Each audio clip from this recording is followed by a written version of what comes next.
We have some huge news, and this directly affects your freedom and your ability to drive your car.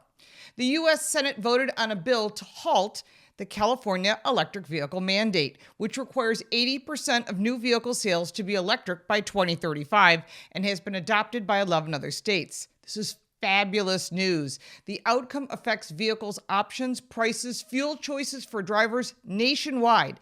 And this is a pivotal moment in the automotive industry. And I'm very excited to bring you this whole story. Stay to the end because there's a lot more to this than just passing these three resolutions. This isn't just a policy debate.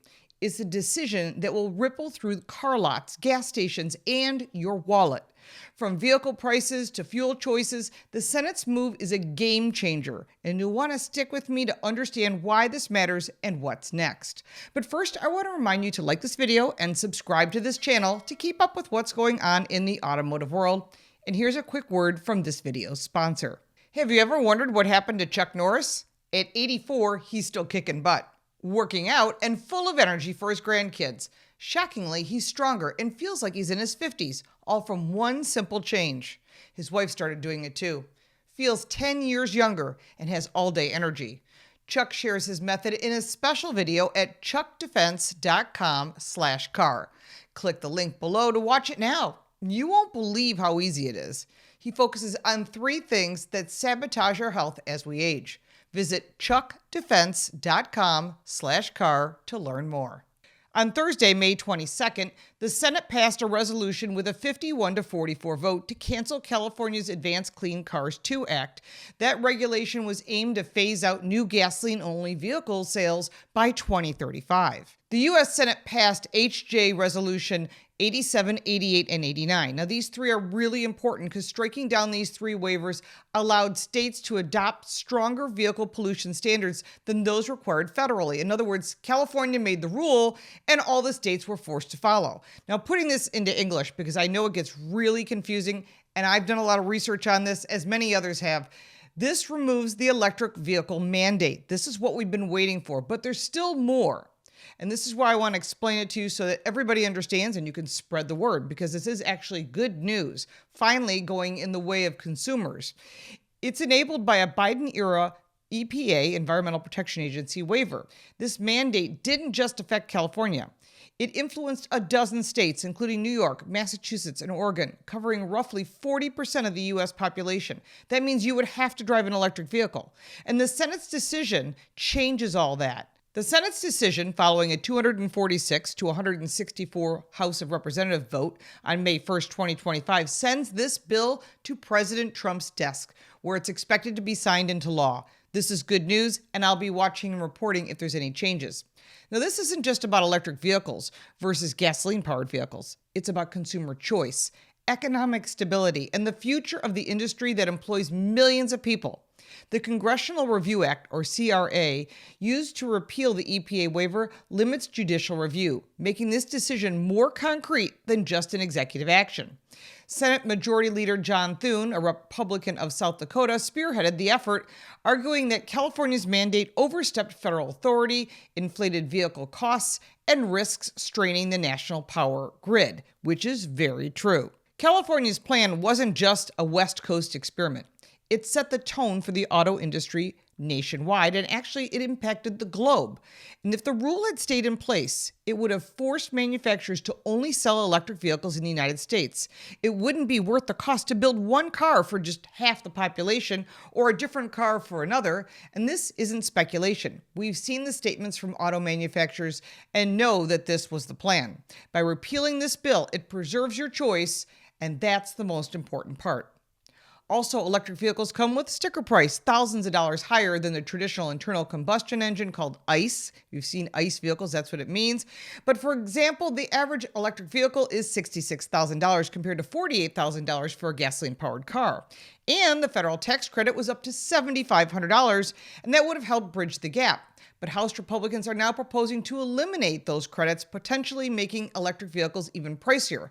But I'm going to get back to that in just a moment. So remember that electric vehicle tax credit. I have some news for you.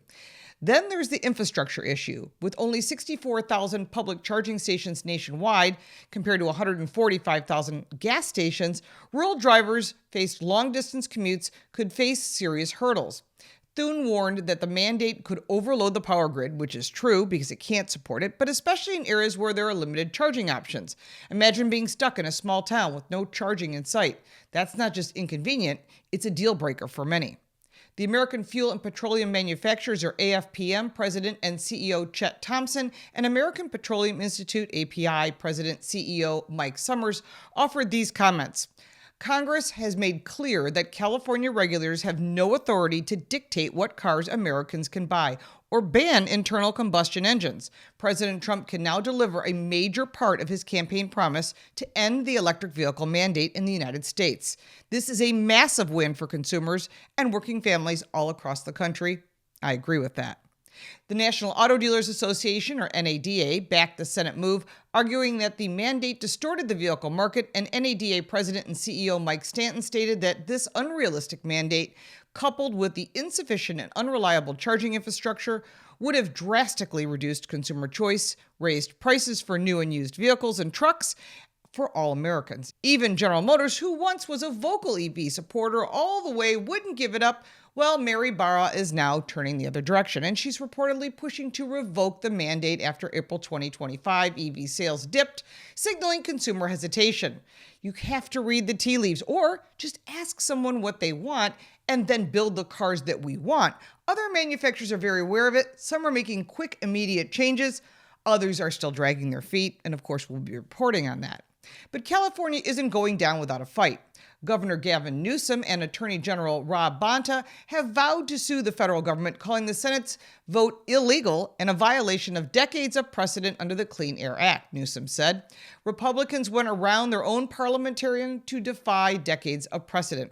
We shall see. Bonta agreed, accusing Senate Republicans of weaponizing the Congressional Review Act to undermine California's efforts to curb pollution. The state argues that its waivers are critical for reducing emissions and combating climate change. California's regulations have historically been aggressive, but critics, including Thune, argue that the state's outsized influence limits the consumer's choices and burdens automakers with costly compliance.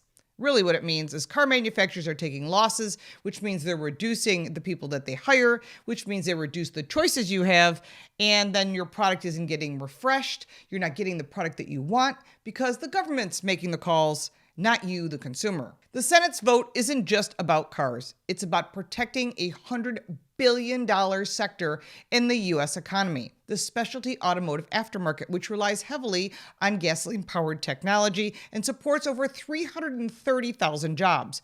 By halting California's mandate, Congress has safeguarded the hub of American innovation, ensuring stability for workers and businesses. This decision also raises questions about the federal EV push. While the Senate vote targets state-level mandates, the Biden administration and the corporate average fuel economy, called CAFE standards, was raised to 50.4 miles per gallon in 2024, but have been criticized as an indirect EV mandate because no one can meet that standard. The past standard of 34.5 miles per gallon, only one company met that limit, and that was Honda because they don't sell pickup trucks.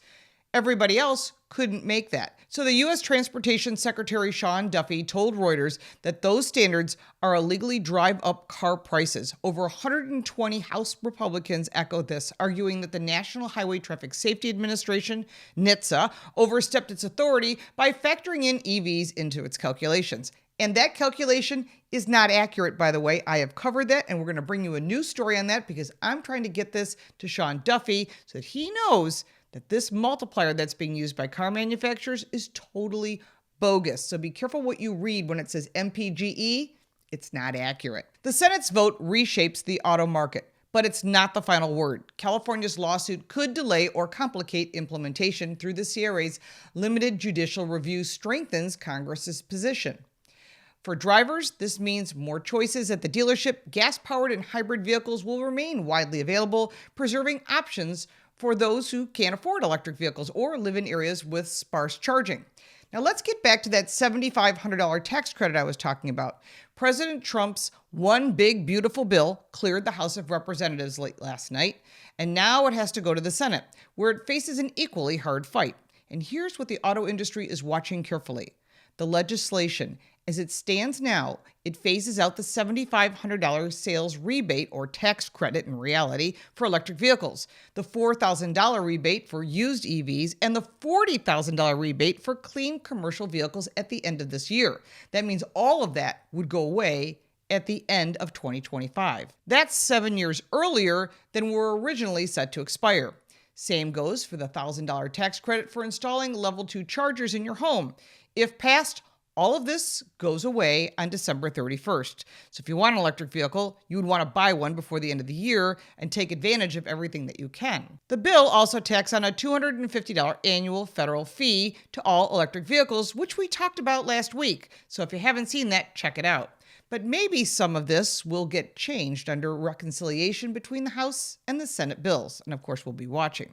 And this story is far from over. The Senate has voted 51-45 to cancel EPA waivers for California's heavy-duty vehicle emissions rules and 49-46 to address nitrogen oxide regulations, signaling a broader push against stringent environmental policies. These votes, combined with ACC II, which is the original one we started talking about, reflects the Republican-led effort to prioritize consumer choice, economic stability over aggressive mandates. But the fight isn't just in Washington. California's legal challenge could set a precedent for how states balance local priorities with federal oversight. And with automakers like GM reassuring their EV strategies amid fluctuating demand, the industry is at a crossroads. For now, drivers can expect more choices at the dealership, but costs could rise if EV subsidies end. For electric vehicles, that is. And this story is still unfolding, and its impact will be felt from showrooms to highways. This is a defining moment for the auto industry, and the stakes couldn't be higher. Whether you're a car enthusiast, a daily commuter, or just someone who cares about the future of transportation, this decision affects you. Share this video with your friends, family, and fellow drivers, and stay informed. If you like this video, give it a like and subscribe for more videos like this, and check out our car review channel, Car Smarts. You can support me by buying me a cup of coffee, and if you want even more content, check out the links in the description. I'm Lauren Fix. Thank you so much for watching.